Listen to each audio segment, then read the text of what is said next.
이명박 대통령의 해외 자원외교 국정조사 증인 채택과 관련해서 새누리당 김무성 대표가 전직 대통령을 그렇게 함부로 다뤄도 되겠느냐고 말했습니다. 전직 대통령을 망신주기 수사로 죽음으로 내몰고 차마 입에 담기 어려운 모욕적 언행을 반복해온 새누리당이 이제 와서 전직 대통령에 대한 예우 운운하는 것은 정말 설득력이 없습니다.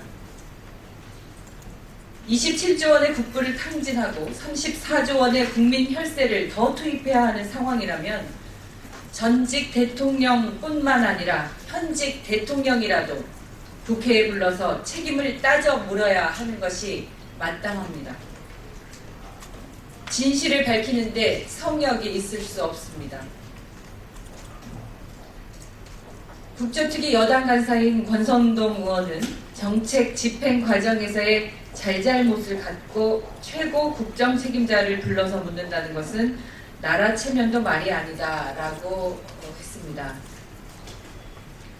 국민들은 어디에 있는지도 잘 모를 그럴 곳에다가 천문학적인 국부를 탕진한 해외 자원개발 비리를 단순한 정책 집행 과정의 실패라고 할 수 있습니다. 상식적으로 말이 되지 않는 엉터리 투자가 계속된 그 이유와 그 뒤에 어떤 비리가 숨어 있는지 발본색원하는 것이 국민의 혈세 낭비를 막아야 하는 국회의 책무입니다. 새누리당은 야당이 이명박 전 대통령의 증인 채택을 요구할 때마다 자원 외교와는 아무런 관계가 없는 문재인 대표의 증인 채택을 요구해 왔습니다.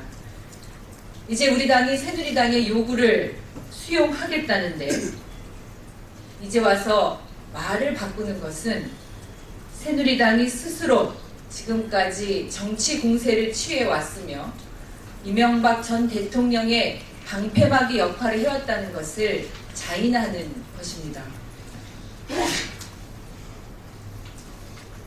새누리당이 이명박 전 대통령의 증인 채택을 끝까지 거부한다면 국정조사 무산과 천문학적 혈세 탕진의 책임을 온전히 져야 할 것임을 경고합니다. 국정조사 기한이 오늘로 끝납니다. 새누리당은 국정조사를 통해서 자원 외교의 진상을 철저히 밝힐 의지가 있는지 국민들께 답해야 할 것입니다.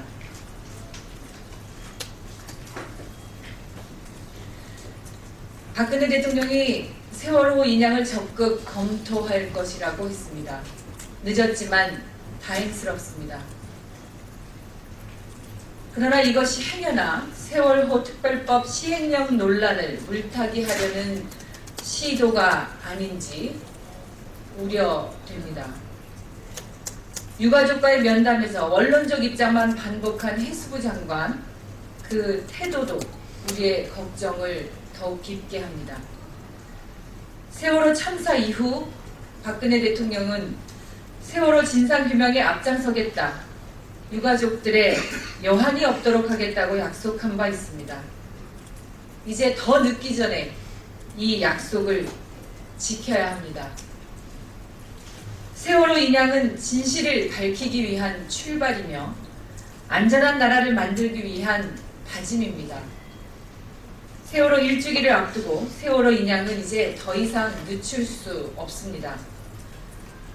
박근혜 정부는 조건 없이, 지체 없이 세월호 인양을 추진하고 세월호 진상규명을 방해하는 시행령을 즉각 처리해야 합니다. 이제 박근혜 대통령의 결단만 남아있다는 것을 다시 한번 강조합니다. 이상입니다.